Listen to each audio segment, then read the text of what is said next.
السلام عليكم ورحمة الله تعالى وبركاته.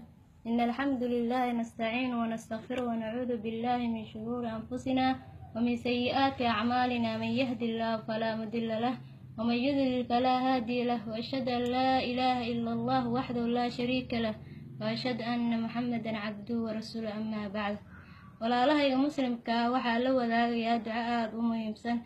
ducadaas oo lagu duceyso markii uurka la leeyahay iyo markii la foolanayo.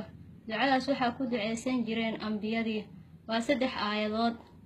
3daas aayadood waxay ku kala jiraan suuratul anbiyaa, suuratu aali cimraan iyo suuratu as-saafaat. waxaa ku duceysay nabiyullaahi ibraahim, nebi sakariye, kuwaasoo alla subxaanahu wa tacaala ducadoodii uu ajiibay oo awlaad saalixa siiyey. aayadahaas waxay ambiyadii ilaahay uga tuugi jireen in uu kelinimo uga tagin. aayadaha markood waan akhrinayaa, kadibna waan inii fasirayaa insha allah. rabbi laa tadarnii fardan waanta khayrul waarisiin, rabbi hablii min ladunka durriyatan tayyibah innaka samiicu ducaa, rabbi hablii min as-saalixiin.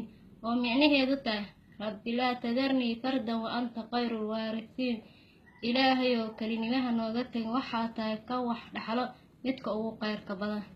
rabbi hablii min ladunka durriyatan tayyiba innaka samiicu ducaa, ilaahay oo awlaad wanaagsanna sii, waxaa tahay ka wax maqlo ducooyinkana ajiibo.